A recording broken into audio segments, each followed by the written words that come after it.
Luigi. Oh my God! And it's completely out of touch. And it's an insult to the intelligence of the American people and the lived experience. Have you heard about the alleged killer who made over 20 high-quality sex tapes before his arrest? Luigi Mangione, a 26-year-old Ivy League graduate, wasn't just living a life of luxury. He was reportedly recording and sharing explicit videos, like he was building his own private adult empire.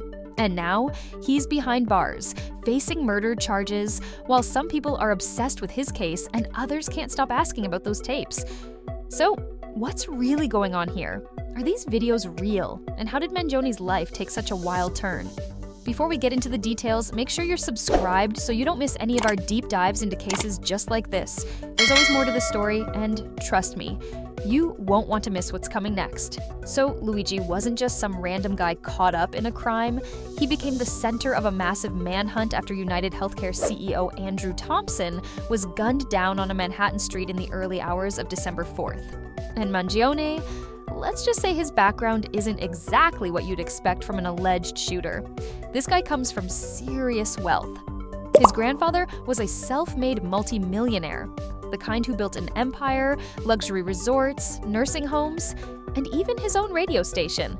Mangione himself, he had the kind of privileged upbringing most people only see in movies.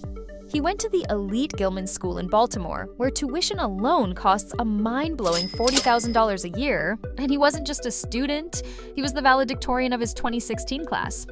Yeah, top of the top. Fast forward to now, and that golden boy image has completely shattered. At just 26 years old, Mangione is facing 11 serious charges, including first-degree murder, in furtherance of an act of terrorism, multiple counts of second-degree murder, stalking, and a firearms offense. He's already pleaded not guilty to state charges, but the federal murder charge? He hasn't even entered a plea yet.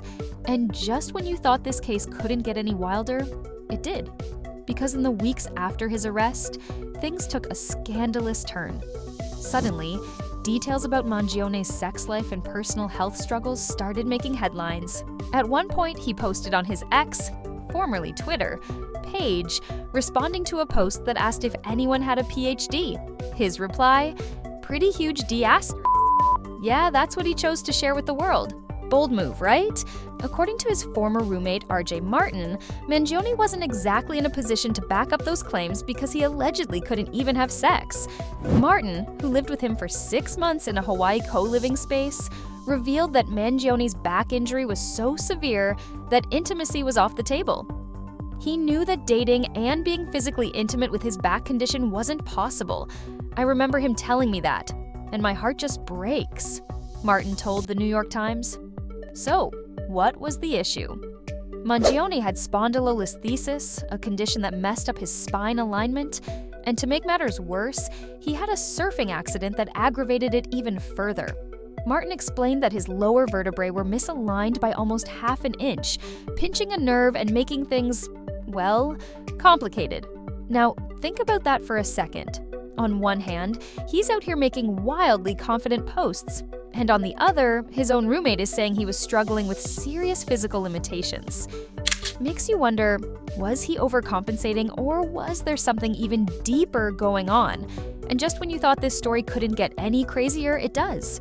A new insider has come forward, and let's just say Mangione wasn't exactly camera shy. According to this source, he had a habit of recording himself during the act, and we're not talking about some grainy, last-minute, phone-on-the-nightstand kind of thing. No. These were high-production, well-lit, highly stylized sex tapes. At least 20 of them. Yeah, before he was accused of murdering United Healthcare CEO Brian Thompson, Mangione was apparently out here putting on a full-blown show. According to The Insider, he didn't just make these tapes, he wanted people to watch them. It wasn't just some grainy late-night mistake. It was perfect lighting, everything, the source told Radar Online. He wanted to be watched, he got off on it. But let's rewind for a second. Before he was caught, Mangione was on the run for 5 days. And when authorities finally got him, they found something interesting. A handwritten 262-word manifesto. In it, he ranted against corporate greed, calling out companies like United Healthcare for abusing our country for immense profit, while failing to actually improve life expectancy in America. That alone contributed to his arrest. Just how deep does this rabbit hole go? Well, according to an insider, there are at least 20 videos of Mangione in the act. And here's where it gets messy. A lot of the women in those tapes are reportedly too scared to come forward. Why? Because they're afraid they'll somehow get dragged into his case. And if you thought Mangione was just some misunderstood genius, think again. People thought that he was this brilliant mind, but no, he was filming everything like he was starring in his own private porno empire, the source told Radar Online. Now, here's the wildest part. Despite being accused of murder, Mangione has gained a cult following behind bars. Yep, women are writing to him, sending support and acting like he's some kind of celebrity, even with the serious charges against him. And as if that wasn't strange enough, things got even weirder on social media. Over on X, formerly Twitter, people started claiming they had seen these videos, and of course, the floodgates opened with requests for the link. But let's be real, the actual existence of these videos on social media is pretty doubtful.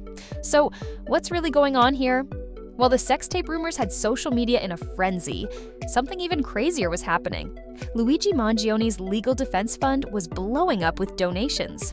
On Tuesday, February 4th, his Give Send Go fundraiser started flooding with cash. And by Wednesday afternoon, it had already reached $647,585. The goal? A staggering $1 million to help defend the alleged CEO killer in court. But here's the thing, not all these donors were just supporting Mangione. Some of them were furious about the sex tape allegations, calling them a hit job. According to the New York Post, many of his supporters saw it as nothing more than a smear campaign. One donor didn't hold back. The media is running a smear campaign against Luigi and using sex and adult content as the weapon to try and smear him. Seeing that made me donate for a third time.